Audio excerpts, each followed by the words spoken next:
हमारा नाम के अब्बास। हम आज आपके लिए भोली की कहानी लेके आए हैं। भोली यानी उसका नाम सुलेखा था। वो हमारे गांव की रहने वाली थी। वह नंबरदार रामलाल की चौथी बेटी थी।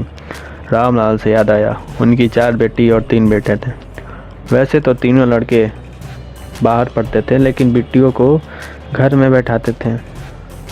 जब भोली 10 महीने की थी तब उसके सर में बहुत जोर की चोट लगी थी। तभी से उसका मानसिक संतुलन हिल गया था बेचारी, इसीलिए वह थोड़ा कम समझदार थी और उसका नाम भोली पड़ा, यानी सीधी सादी। जन्म से वो काफ़ी सुंदर थी और अच्छी दिखती थी, पर जब 2 साल की हुई थी तो उसे छोटी माता आ गई थी। छोटी माता मतलब चिकन पॉक्स, और उसके सारे शरीर में काले काले धब्बे जब छोटी माता आती हैं तो हो जाते हैं, तो काले काले धब्बे हो गए थे। 5 साल तक बेचारी कुछ नहीं बोली, और जब बोलना चालू की तो हकलाने लगी। जब वो हकला के बोलती थी, सभी बच्चे उसका मजाक उड़ाते थे। बहुत कम बोलती थी। परिवार में सभी बच्चे स्वस्थ थे और सुंदर थे, लेकिन केवल भोली को छोड़ के। भोली ना स्वस्थ थी, ना सुंदर थी, ना तेज थी। रामलाल की बेटियों की बात करें तो रामलाल की सबसे बड़ी बेटी राधा, जिसका शादी हो गया था, मंगला जो कि शादी होने वाला था, और चंपा जो कि बहुत खूबसूरत और स्वस्थ थी। उसका शादी करने में कोई देर नहीं था। लेकिन भोली ना तो सुंदर थी, ना स्वस्थ के, और ना ही समझदार थी। तो उसको रामलाल को चिंता रहती थी भोली के बारे में।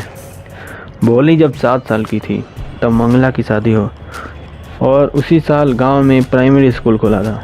गांव में तहसीलदार साहब आए थे स्कूल का उद्घाटन करने। ओए रामलाल, तुम इस गांव के नंबरदार हो। तुम्हें अपनी बेटी को स्कूल में पढ़ने के लिए भेजना चाहिए, ताकि तुमसे कुछ सीखकर और भी गांव वाले अपनी बच्चियों को स्कूल में पढ़ने के लिए भेजें। उस रात रामलाल ने अपनी सारी बात अपनी पत्नी यानी भोली की माँ को बताई। अरे तुम पागल हो गए हो? अगर हमारी बेटियां स्कूल जाने लगी तो उनसे शादी कौन करेगा? मैं तहसीलदार साहब की बातों को नहीं टाल सकता। ठीक है, मैं तुम्हें बताती हूँ तुम्हें क्या करना चाहिए। तुम भोली को स्कूल भेज दो। वैसे भी उसकी शादी होने की कोई उम्मीद नहीं है। कम से कम उस बदसूरत और बेअक्ल को कुछ ज्ञान तो आ जाए। बोले चलो स्कूल चलो, मेरे साथ स्कूल चलो तुम। कल पापा लक्ष्मी को ऐसे ही बाहर ले गए थे और उसे बेच दिया। नहीं नहीं नहीं, मैं नहीं जाऊंगी। मेरे हाथ छोड़िए, छोड़िए मेरे हाथ। बोले क्या तुम पागल हो गई हो? तुम्हें शासन अनुशासन है क्या नहीं? हाँ, मैं तुम्हें बस स्कूल ले जा रहा हूँ, चलो चुपचाप। अरे इसे कुछ साफ और अच्छे कपड़े दो, नहीं तो गांव वाले क्या सोचेंगे? भोली के लिए आज तक नए कपड़े बने ही नहीं थे। वो अपने बहनों के फटे पुराने कपड़े पहनती थी, लेकिन आज वो लकी थी क्योंकि आज उसके लिए साफ साफ कपड़ा आया था, जो कि उसकी बहन चंपा में छोटा होता था। इसलिए आज भोली नहाकर अपने गंदे बालों में तेल लगा, भोली को कहीं ना कहीं लगने लगा कि वो अपने घर से एक अच्छे जगह जा रही है। जब रामलाल स्कूल लेट पहुँचे तो उन्होंने भोली के जो हाथ था वो टीचर के हाथ में थमा दिया, क्योंकि लेट पहुँचे थे। वो क्लास में बहुत सारी लड़कियां थी। भोली देख के डर रही थी, थोड़ा थोड़ा उसको डर लग रहा था। और सारी बच्चियां स्लेट पर लिखती थी। स्लेट एक प्रकार का छोटा बोर्ड होता है, ब्लैक बोर्ड आपने देखा होगा, उससे छोटा होता है, एक कॉपी के बराबर होता है, जो कि बच्चे बचपन में लिखते थे। शायद आपने भी लिखा होगा। तुम जाके वहाँ पे बैठ जाओ। भोली नहीं जानती थी स्कूल होता क्या है। बस भोली बहुत सारी लड़कियों को देखकर वो सोचने लगी, मेरा भी कोई दोस्त बन जाए इसमें से। क्लास में टीचर सभी लड़कियों को पढ़ा रही थी, बट भोली कुछ समझ नहीं आया था भोली को।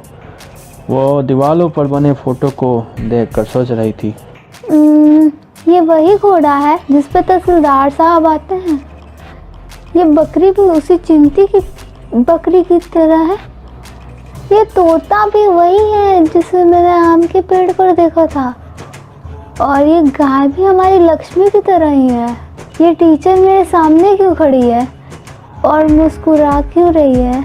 क्या नाम है तुम्हारा? जब क्लास खत्म हुई तो सभी बच्ची क्लास छोड़ कर चली गई, केवल भोली को छोड़कर। भोली सर लटकाए झुकी थी। फिर टीचर क्लास में आती हैं और भोली को समझाती हैं, उसके नाम से पुकारती हैं।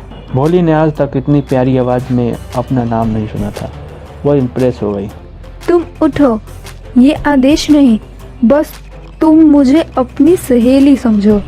अब तुम मुझे अपना नाम बताओ। भोली। शाबाश भोली, शाबाश। बस तुम अपने अंदर से डर को निकाल दो, फिर तुम किसी से भी आराम से बात कर सकती हो। सच में? हाँ हाँ, ये बहुत आसान है।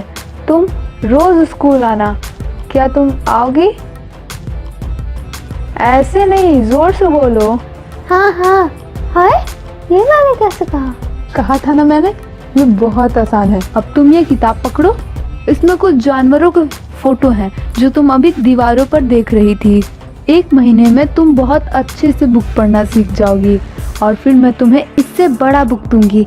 एक दिन तुम इस गांव में सबसे तेज हो जाओगी, फिर सारे गांव वाले तुम्हारी इज्जत करेंगे और कोई तुम पर हंसेगा भी नहीं, समझी? अब घर जाओ और कल स्कूल जल्दी आना। भोली को ऐसा लगा कि सारे स्कूल की घंटी बजने लगी है, सामने वाले पेड़ में फूल लगने लगा है। उस दिन भोली के लिए एक नई ज़िंदगी, एक नई आशा से धड़कने लगा उसका दिल। कई साल बीत गए, गांव एक शहर, छोटा शहर में बदल गया। वहाँ सिनेमा घर भी आ गया, ट्रेन वहाँ रुकने लगी, वहाँ बहुत सारी फैक्ट्रियाँ खुल गई और भोली के साथ साथ प्राइमरी स्कूल, हाई स्कूल भी बन चुका। लेकिन अब क्या हमें भी संभर के रिश्ते को स्वीकार करना चाहिए? हाँ, क्यों नहीं? हमारी भोली ऐसा दूल्हा पाकर खुश रहेगी। एक बड़ी दुकान, खुद का घर, बैंक में हजारों रुपए और तो और वो हमसे दहेज में 1 भी रुपए नहीं दे रहे हैं। राज करेगी अपनी भोली। वो सब तो ठीक है, पर वो मेरी उम्र का है और वो लंगड़ा भी है, और तो उसकी पत्नी के बच्चे बहुत बड़े हो गए हैं। 40-50 को ज्यादा उम्र नहीं आदमी के लिए। वैसे भी वो दूसरे गांव के हैं। शुक्र है कि उन्हें हमारी भोली के दाग धब्बों के बारे में नहीं पता, नहीं तो उससे शादी कौन करता। हाँ, लेकिन भोली से पूछ लो। वे भी अकल क्या बोलेगी, गूंगी गाय है गाय। अगर हम ये रिश्ता स्वीकार नहीं करेंगे तो भोली पूरे जीवन कुंवारी रह जाएगी। हो सकता है तुम सही कह रही हो। भोली अपने माता पिता की बातें अपने आंगन के दूसरे कोने से सुन रही थी। शादी तय हो गया, बारात घर पे आई बैंड बाजा के साथ। रामलाल अपनी चौथी बेटी की शादी देखकर बहुत खुश हुआ। उसने सपने में भी नहीं सोचा था कि इतनी भव्य शादी अपनी चौथी बेटी की करेगी। वहीं उसकी बड़ी बहन उससे जलने लगी। कमाल करते हैं रामलाल जी। कन्या को बुलाया जाए। भोली इस दिन दुल्हन के ड्रेस में थी। दिसंबर के एक दोस्त ने दिसंबर को माला डालने के लिए कहा, तभी किसी औरत ने भोली का घूंघट हल्का सा उठाया। दिसंबर उसको देखते रह गया, फिर धीरे से माला डाला। क्या तूने इसका फेस को देखा? उसके काले धब्बे हैं चेहरे पे। काहे, तुम भी तो लंगड़े हो। तो क्या हुआ, मैं उसके बाप से 5,000 रुपये लूंगा इसके लिए। देखिए दिसंबर, आप मेरी ऐसी गलती न करें, 2000 लीजिए, लेकिन यहाँ से शादी करके ही जाइएगा। ना ना ना, शादी तो मैं 5,000 रुपये लेने के बाद ही करेगा, वरना तू अपनी बेटी को अपने पास ही रख, मैं चला। देखिए दिसंबर, थोड़ा विचार कीजिए। आप यहाँ से चले जाएंगे तो मैं अपने गांव में कहीं मुंह नहीं दिखा पाऊंगा। तो निकालना 5,000। रुक जाइए, मैं अभी 5,000 रुपये ले जाता हूँ। रुक जाइए, आप यहीं रुकिए। ला रहे माला ला। एक बार फिर दुल्हन की घूंघट सरक गया, लेकिन इस बार वो नजरें नीचे नहीं, अपने होने वाले पति की आंखों में आंखें डालकर देख रही थी और काफ़ी गुस्से में। दिसंबर उसके गले में माला डालने के लिए आगे हाथ बढ़ाने ही वाला था कि भोली ने हाथ मार के माला को अग्नि कुंड यानी जहाँ आग जलता है उसमें डाल दिया। माला जल गया। उससे वे गुस्से में खड़ी हो गई और घूंघट को उतार फेंका। जी, आप अपने सारे पैसे वापस ले लीजिए, मैं इस आदमी से शादी नहीं करूंगी। भोली, क्या तुम पागल लगी हो? क्या तुम अपने परिवार को अपमानित करना चाहती हो? कुछ तो इज्जत का ख्याल रखो भोली। आपकी इज्जत के लिए ही मैं इस आदमी से शादी कर रही थी, लेकिन मैं ऐसे नीच, लालची और घृणित पति को स्वीकार नहीं करूंगी और न कर पाऊंगी। दिसंबर नाथ वो बनिया अपनी बारात के साथ वापस जाने लगा। विचलित बैंड बाजा बारात वाले सोच रहे थे कौन सा धुन बजाएं, और रामलाल सन से खड़ा था। कितनी बेशरम लड़की है, हमने तो सोचा सीधी सादी गाय है। हाँ, हूँ, बिल्कुल ठीक कह रही हो चाची।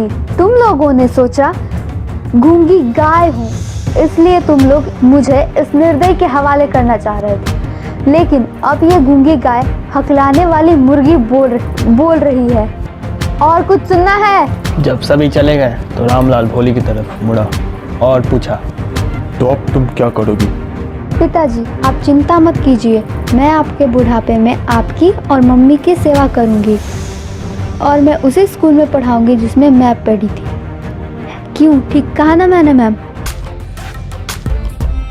टीचर भोली की बात से बहुत खुश हुई और उसे ऐसा प्रतीत हो रहा था जैसे हम अपनी कलाकृति को बना के निहारते हैं। वह बहुत खुश थी। तो यहीं से ही भोली की कहानी। लाइक, सब्सक्राइब, शेयर कर देना। प्यार से कह रहे हैं कर दो, वरना थप्पड़ मार के भी कह सकते थे।